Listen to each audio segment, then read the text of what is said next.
জোরপূর্বক শ্রম সংক্রান্ত নিষেধাজ্ঞা প্রয়োগে শিথিলতার অভিযোগে ট্রাম্প প্রশাসন নতুন করে বাংলাদেশের উপর শুল্ক আরোপ করেছে। এবার 10% এবং 12.5% হারে নতুন শুল্ক আরোপ করা হয়েছে। অস্থায়ী 10% বৈশ্বিক শুল্কের মেয়াদ শেষ হওয়ায় এ পদক্ষেপ নেওয়া হয়েছে।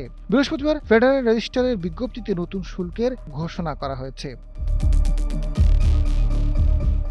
বার্তা সংস্থা রয়টার্স জানিয়েছে, গত ফেব্রুয়ারিতে মার্কিন সুপ্রিম কোর্ট বাণিজ্য ঘাটতি কমানোর চেষ্টায় প্রেসিডেন্ট ডোনাল্ড ট্রাম্পের আরোপিত 10 থেকে 50% পারস্পরিক শুল্ক বাতিল করে দেয়। এরপর বৈশ্বিক শুল্ক আরোপ সংক্রান্ত নির্বাচনী পরিকল্পনা পুনরুদ্ধারের লক্ষ্যে হোয়াইট হাউস এ সর্বশেষ পদক্ষেপ নিয়েছে। এবার বাংলাদেশ, ইউরোপীয় ইউনিয়ন সহ 60টি দেশের উপর নতুন শুল্ক আরোপ করেছে যুক্তরাষ্ট্র।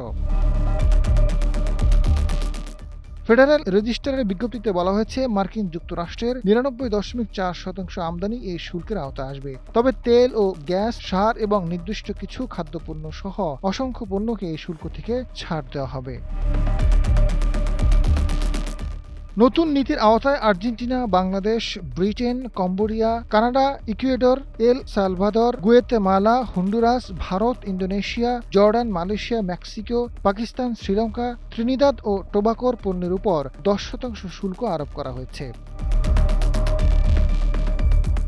অন্যদিকে ইউরোপীয় ইউনিয়ন, তাইওয়ান, জাপান, দক্ষিণ কোরিয়া ও সুইজারল্যান্ডের ক্ষেত্রে পূর্ব বিদ্যমান সর্বাধিক সুবিধাপ্রাপ্ত দেশের শুল্ক হারের সঙ্গে সমন্বয় করে মোট শুল্ক হার 10 অথবা 12.5% নির্ধারণ করা হয়েছে।